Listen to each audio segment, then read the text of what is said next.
Welcome to the Dance Your Heart on Fire podcast, the podcast dedicated to inspiring dancers worldwide whose hearts have been touched by music and dance. The universal language of dance and music is spoken by many of us throughout the world. We want to motivate the dancer in you by sharing stories, insights, and ideas to enhance your journey. Join us now with your host, Charles Ogar. Welcome everybody to the Dance Your Heart on Fire podcast. I'm your host, Charles Ogar, and I'm here with my special guest, Emily Bartholomew. And today we're going to be going over some top reasons why Kizomba sets your heart on fire. Our goal with this podcast is kind of get people a little bit of an insight of what makes Kizomba so addicting and how it differs from other dances as well. Most of you know me already through my Neo Kizomba platform. I'm a full-time Kizomba instructor. I travel all over.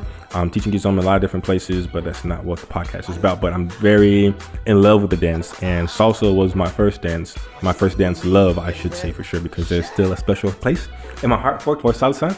But Kizomba has definitely been my main focus for almost 4 years now. And I'll let Emily talk a little bit about herself. So I am teaching Kizomba with Sabor Rollero. It's a dance company from the Rio Grande Valley. I teach in Farmington. And I've been dancing Kizomba for only a year and a half, but I think in that amount of time, I've gone a little bit crazy. I absolutely agree with Charles about it being very addicting. I met Charles when he came down to do workshops, and I've also done a lot of training with him, but I think for the most part, our friendship really kind of blossomed when we were nerding out, mostly over Facebook Messenger and texting and things like that, talking about Kizomba. So I'm definitely not a full-time dancer. I'm an immigration attorney, and before that I was a teacher. So my background isn't purely dance, but definitely interested in the teaching aspect of it. And in terms of dance, I also started out with salsa about 2.5 years ago. I do dance and teach a little bit of the Latin rhythms, but as far as the music I was dancing to growing up, it was always hip hop. So getting into formal dance instruction and also training through workshops and privates and going to congresses and things like that is fairly new to me. Don't forget that you traveled recently to Europe as well. That's true. I've been to 5 Kizomba congresses within the past year or so, and 2 of those were in Europe. So yeah, I've done quite a bit of training in Spain and Portugal, at least on that one trip, but I definitely have more European training travels on the horizon. Definitely. It's definitely needed, especially if you're learning Kizomba here in the States, to travel to Europe, because the scene there is so super advanced. They started a while before we did. But let's go ahead and dive right into 6 reasons why Kizomba sets your heart on fire. These aren't in any particular order, but we're just going to list them here for you, and you can hear what goes on in the mind of a Kizombero, if you will, especially if you're a salsero or bachatero, or if you're a fellow Kizomba addict, resonate with a lot of the reasons that we're going to be calling out for you here. All right, so here we go. Numero uno, the first, you want to do the drum roll again? The first reason why Kizomba sets your heart on fire is going to be connection. And connection is kind of a loaded reason. There are 3 kind of subsets that we've kind of put here for you to break down. We have connection of like just yourself in different aspects. We have connection with just another human being or a partner in the dance realm. And then you also have connection with the music, which is also unique compared to a lot of other dances, specifically salsa and bachata. Connection with self, we'll start off there. We have kind of like a physical sense, and we have kind of like a spiritual / intangible sense. We'll start off with the physical. You definitely requires you to be very self-aware of your posture, very self-aware of your weight transfer and the way that you're transferring your weight from step to step as you execute a variety of different steps and things like that. We also need to be super aware of our balance. Balance is super key for a leader and for a follower, and we'll pick Emily's brain here in a second on that as well from a follower's perspective. And then also, since Kizomba isn't married to the 8 count for the basic step, as you see with bachata or with salsa, it does inspire expressing creativity through like your own movement. For my, I guess, history, you could say, growing as a dancer in Kizomba and then growing as a Kizomba instructor, and then seeing those same kind of similar hiccups and like struggles with like beginning Kizomberos and Kizomberas, is balance definitely plays a huge factor in that, and being aware of what they're doing. And that's definitely a challenge, but it's one of those reasons that once you do get it, you feel a lot more in tune with yourself, which I feel inspires that kind of intangible connection with yourself and knowing who you are, what your energy is, making sure that you're really relaxed and things like that. Yeah, so I would just say from the follows perspective, in terms of the physical connection with yourself, as Charles was alluding to, balance is really critical. So I think you're connecting with yourself through dancing as a follow by just being very aware by your posture and the placement of your own body, because of course it's a partner dance, but there's a real limit to how well you can connect at the next level with a partner if you're not able to connect with yourself in the sense of just managing your weight and gravity, being able to transfer your weight in a balanced way. And with respect to expressing creativity through movement, of course, it's different from a follows perspective, because a lot of the movement and the steps are being initiated, of course, by our lead. So I think one way of looking at this creativity is style or styling. And I think probably the more straightforward way of looking at this is whether or not the song inspires you, for example, to express yourself by adding a little bit more hip movement on your basic 2 or something like that for the follow. But another way I think it relates to this whole concept of ginga, which a lot of people talk about that as just body movement, but I've heard a lot of people say that it's your own personal swagger. And I really kind of like that concept. And of course, men can have ginga too. And that to me is the idea is that we all have our own style in even walking. The way you get up from a chair in the kitchen and walk to get yourself a glass of water, you have your own personal style and your own personal flavor. So Kizomba is one way of connecting with that and being able to express it in music. And certainly as a follow, when I'm practicing on my own and I'm sort of interpreting the music more than I would be when I'm following a lead who's initiating the steps in the movement, there's more latitude for that. Definitely. And I feel having a really strong foundation of that self-awareness from a physical aspect lays the foundation to move us into like the more in tune with yourself in an intangible aspect. As far as being in the present moment, you can't really be distracted and be aware of yourself at the same time. So you kind of have to kind of focus on yourself and really feel what it is that your body's doing. You're aware of your energy.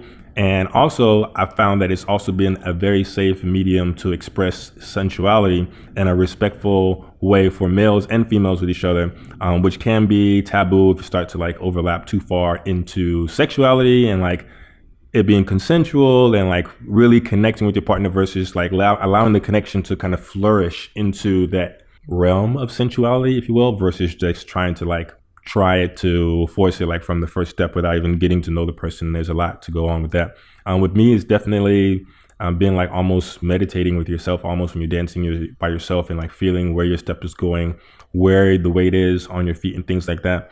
For a lead, it's also really, really super important to make sure that your vibe is nice and calm. So you kind of send that energy to your follow to make sure she's also nice and calm, because if you're tense, then some of that energy can rub off on her and she becomes tense, and then the dance doesn't flow as well in that. And then also, as far as sensuality, like it's a very close embrace dance. There's always respect and etiquette and things like that. But I feel like I'm able to express sensuality in a very safe way that is welcomed. When I feel the need for it, if it's in the music with my partner, etc., there's multiple factors, but there is a safe way to do that with a random stranger. And that doesn't happen. Like, where else can you go to like hug a random stranger and like rub your body on them without even knowing the person's name or even speaking their language, you know? But like you speak that common language of Kizomba, so it's really an awesome thing.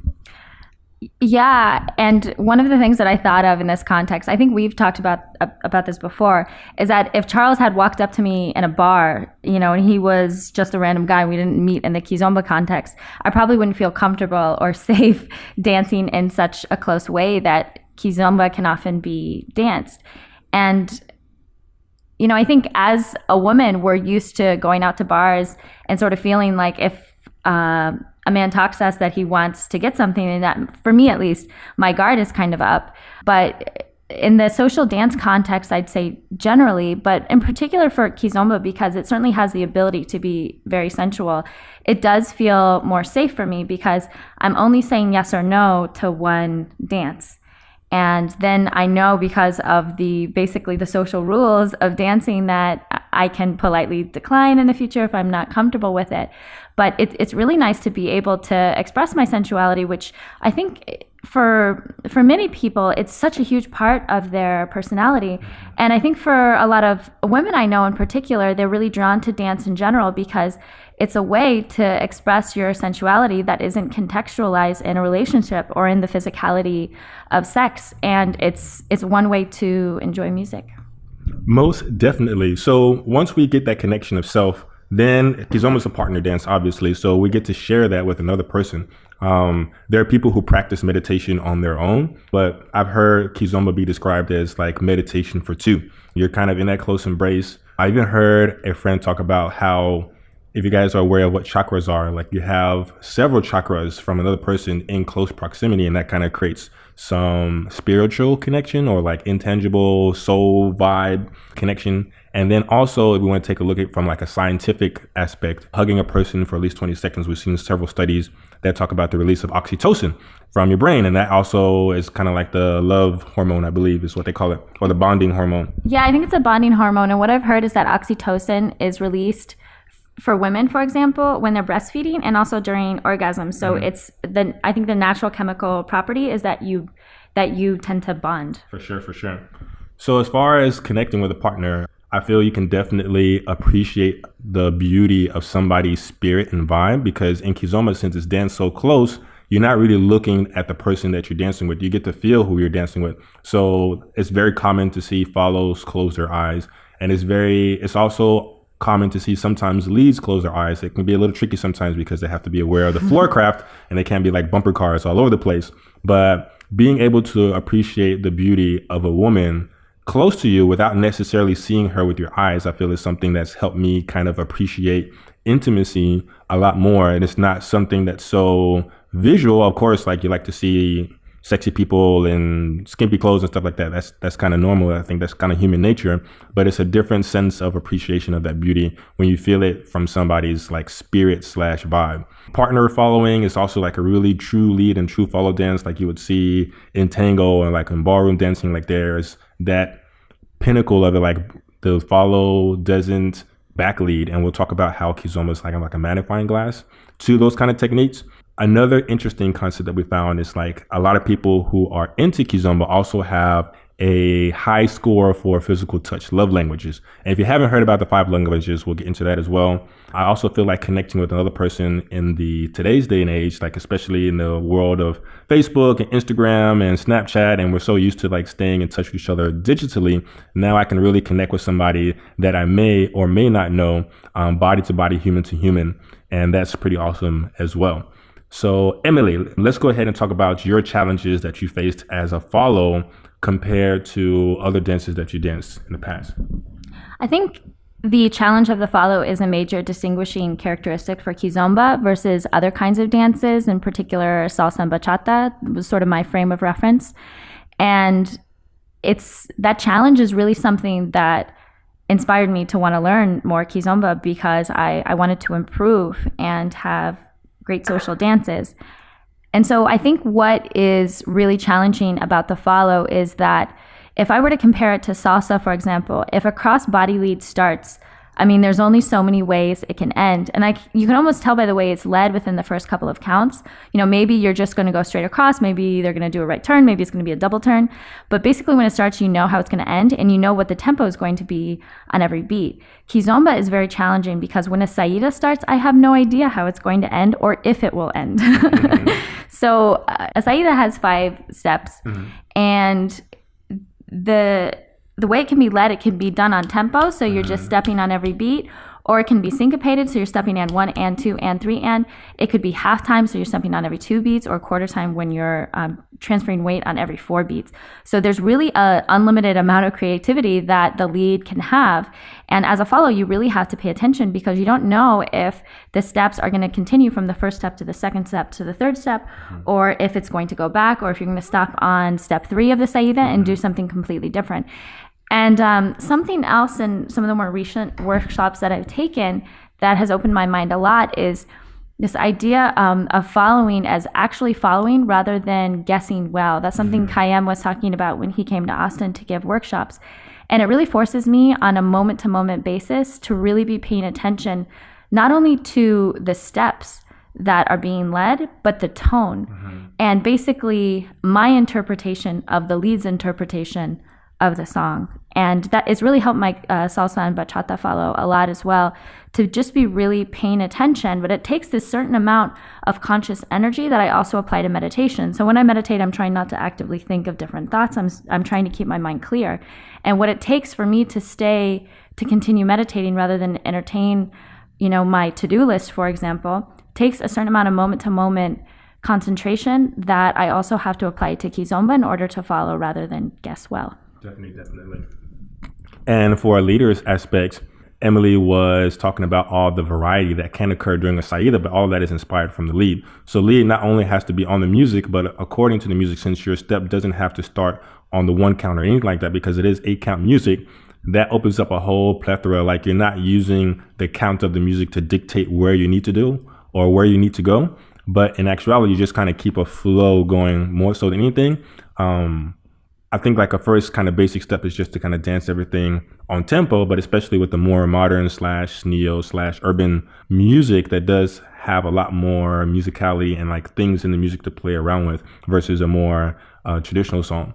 So that's pretty awesome. So I feel in that aspect, if you're a really good lead, like Kizomba will showcase that on a smaller scale. So it's almost like you have this magnifying glass of like lead and follow technique.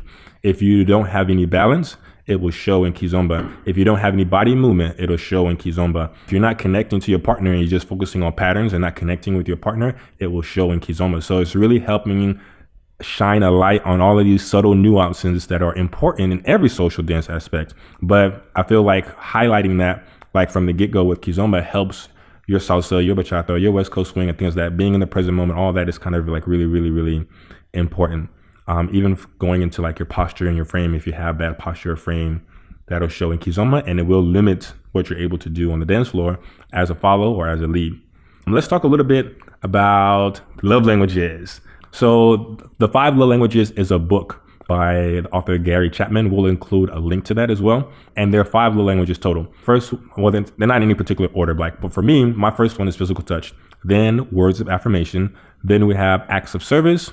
Then we have gifts, and then quality time. So you can rank in different orders in those 5 love languages of how you like to express and also receive your love.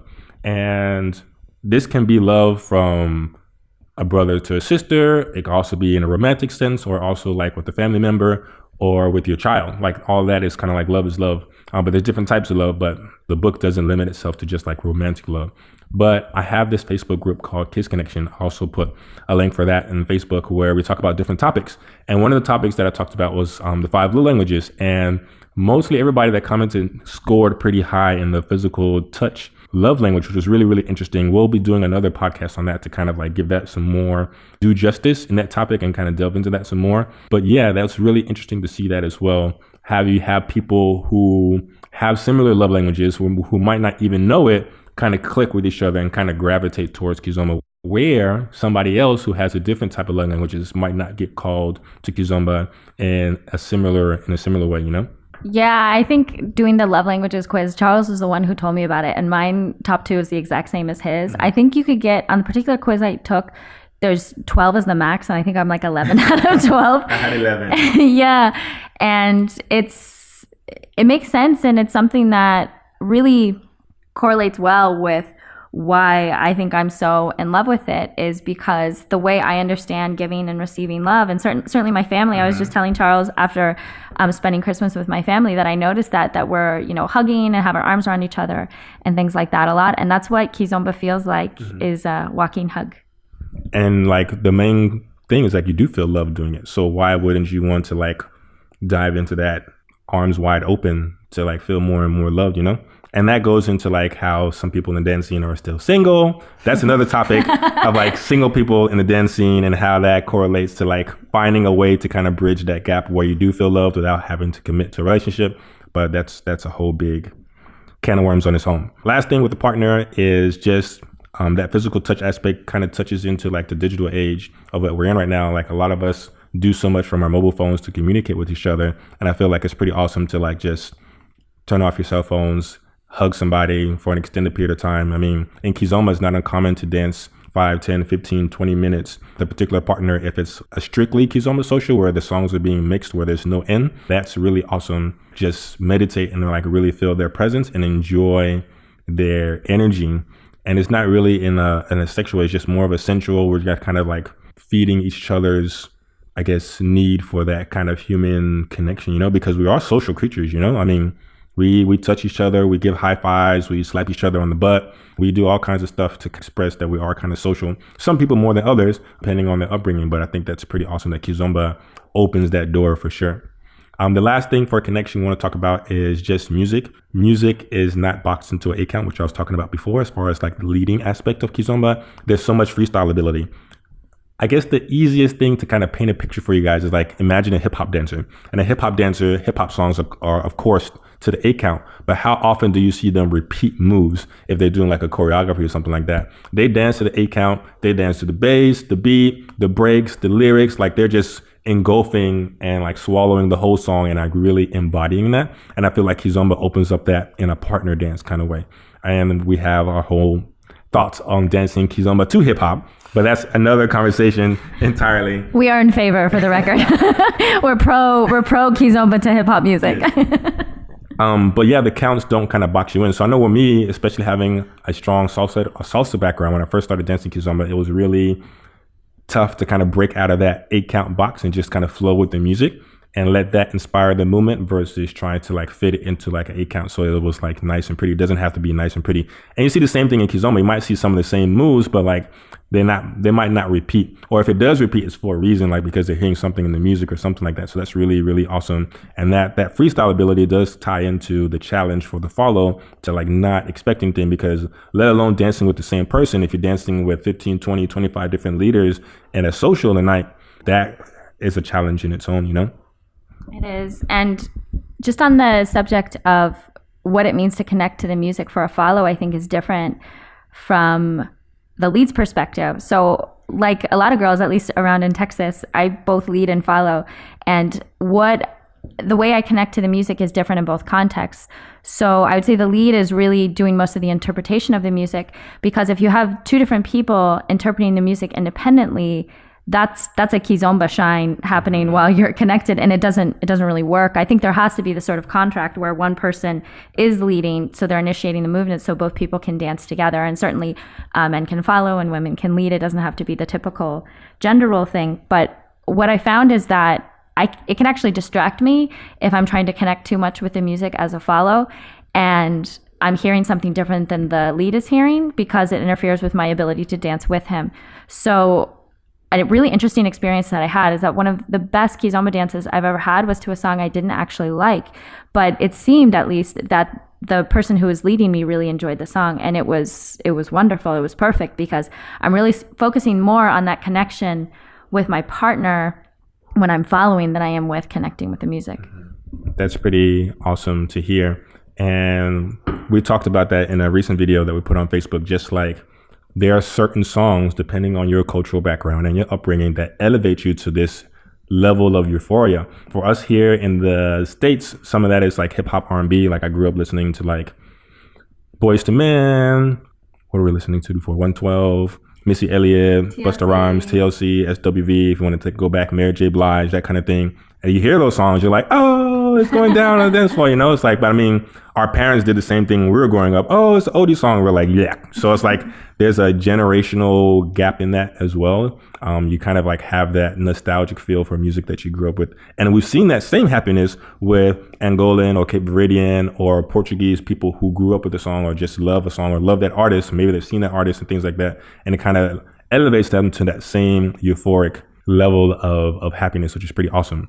And this allows us to go into the second reason why Kizomba sets your heart on fire is the music itself. A lot of people love the music and get drawn into the music. There is a lot of history and stories behind the origins of Kizomba. There's a lot of fusion that was happening. I mean, you have, just to throw out some musical genres because we're not like super Kizomba historians with a master's degree in Kizomba, but like you have Semba, you have Zouk, you have Rabita, you have Compa, you have Calypso, you have Soca, you have all these kind of rhythms, then other Latin rhythms that are also affecting each other as well, and all these kind of African rhythms that were emerging, and that was like a fusion and kind of gave birth to Kizomba. It's a long story. We'll definitely bring somebody on the podcast to kind of walk us down their interpretation of that in a more complete way in a future episode. But the music has definitely drawn in a lot of people from a lot of cultural backgrounds, a lot of different ethnic backgrounds. And recently, I've been using this hashtag called #EarthKiz a lot more because you just see that Kizomba has crossed so many cultural and national borders, and each one are kind of having their own little imprints on what Kizomba is. And I think it's a beautiful thing for us to be able to share that happiness and that joy with another person. I remember in one of my first trips to Europe, we were in a class and the class was huge, and like you would switch partners. You didn't even know what language to ask or what language to use to ask what language they spoke because because it was French, English, Spanish, Portuguese, all kinds of stuff. Like it was hard to just figure out. But I mean, we were still all there for the joy and beauty of the dance, which was kind of a beautiful thing. I've never had that experience before, but everybody was like in love with Kizomba, so it's definitely an awesome thing. Here in the States, can have more neo music or modern music, which can have R&B, hip hop, pop. I was like, what's pop? You're so cool. I've never heard of it. Rock music into classical music, opera songs, soul music that's kind of been revamped and remixed into like Kizomba versions, which is pretty awesome. I've had privates with a friend who is from Russia, and she played me some songs that are Russian pop songs that have been remixed to Kizomba. I know there's like a Swedish Kizomba song out there as well in their language, and it's just really awesome to kind of see everybody kind of like offer up and like do that Kizomba mix to it. But the two that seem to be the most popular are like hip hop and R&B, because a lot of these Portuguese kind of ghetto zouk neo songs are kind of sounding like slow jams, or we will categorize as a slow jam sung in Portuguese. I totally agree, and I think that some of the hip hop similarities with the Kizomba remixes is what really drew me to Kizomba before I knew what it was and made me like the music. That I had some sort of point of reference. I think Eric Fitzgerald refers to ghetto zouk as like the gateway drug. Mm-hmm. It's kind of what gets you into Kizomba music because, of course, Kizomba, or sometimes people call it traditional Kizomba, is with live instruments, and it sounds very different. But I had the same experience with bachata. When I first heard bachata, it sounded like polka in Spanish or something to me. It didn't call to me. But when I heard Usher bachata-fied songs, I was like, oh, Usher, I love Usher.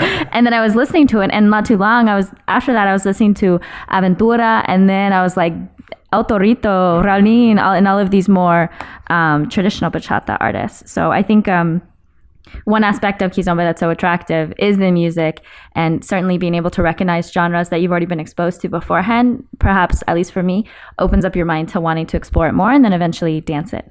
And I will say, from what I'm seeing, being more predominantly experienced in the salsa and bachata scenes and the Kizomba scenes, bachata also has like this flair to where a lot of the top 40 songs get remixed into bachata remixes. And the same thing happens with Kizomba. You have Sam Smith, Beyonce, Usher, Mary J. Blige, Miley Cyrus.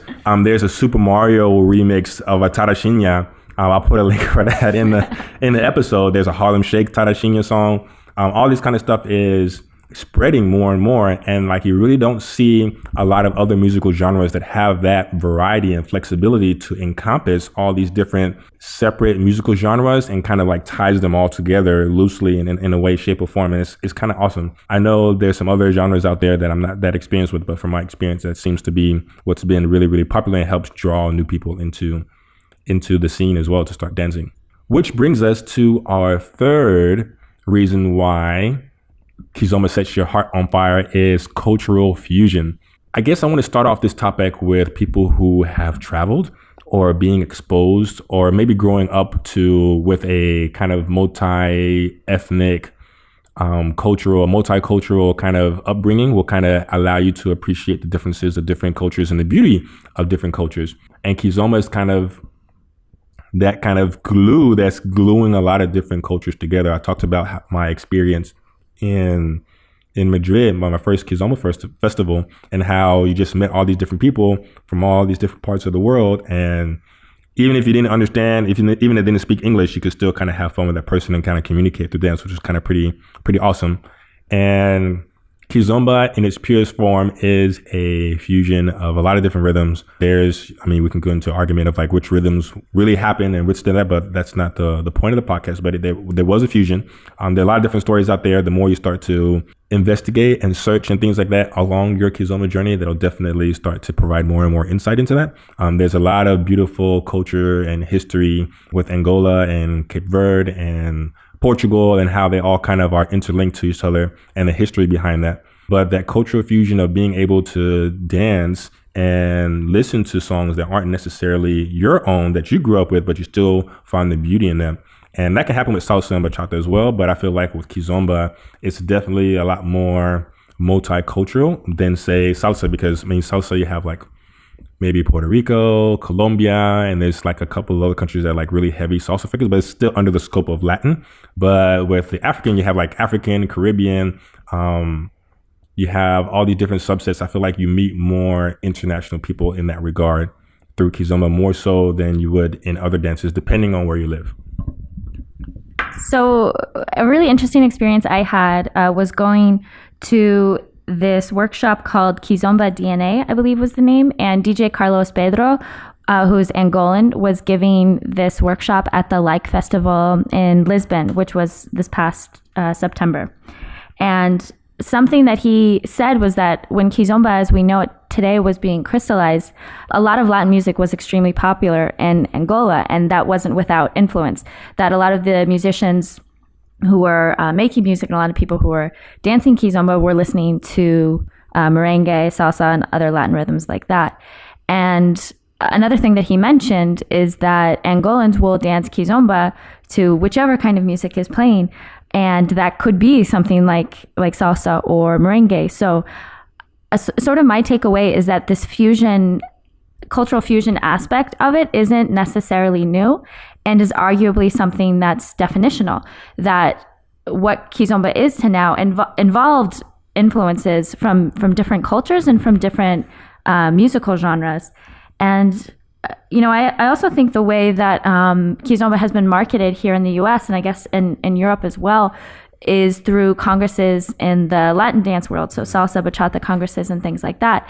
The first Kizomba workshop that I ever took was at the Reno Bachata Festival. I hadn't any experience with African rhythms, and it was a way for me to get exposed to it. So of course, there are a lot of Latinos who dance Latin rhythms, but I'm a Caucasian person growing up in the US, and getting exposed to one cultural tradition, which is also in bachata dancing, opened up the door to Kizomba to me. You're Caucasian? Yes. Yes, I admit it. A little backstory into that is that we're both kind of these honorary Latinos that are like pretty fluent in Spanish, but my dad's Nigerian, my mom's American, born here in Texas.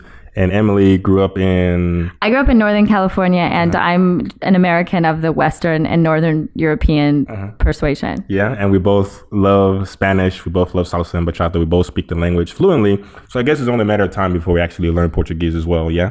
I think so. And I think we're both weirdly complimented when someone mistakes us for a Cuban or a Puerto Rican, because, there's a blend of cultures in the Caribbean as well. And... there are people with blue eyes, and there are people with lighter skin and darker skin. So yeah, definitely. It's pretty awesome. I used to tell people like, oh, my dad's Colombian or something like that. So I don't have to kind of like explain the whole history of why I speak Spanish.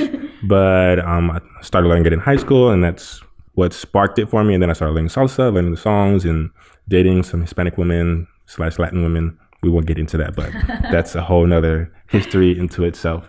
But I do think that's one aspect that really draws me to Kizomba, and I know has drawn a lot of people to Kizomba, is that no matter what your ethnic or cultural heritage, what it attracts is people who are interested in cultural exchange and having international friends and speaking different languages. and a lot of people who travel. And it's also interesting that Kizomba really blew up once it came to Europe, and that's how it became so popular. So it's really involved a lot of people who aren't Angolan or aren't from some of the African Lusophone countries like Cape Verde and so on, that for whom it is not their familial or cultural or national tradition being interested in it. And I think learning about another culture and embarking upon the learning process of another dance inherently encompasses this sort of cultural exchange, because I mean, there are some Angolan dancers that I met that I'm not sure I would have met them in a different context were not for learning Kizomba. And it's allowed for this opportunity to meet people from all different backgrounds and to travel as well.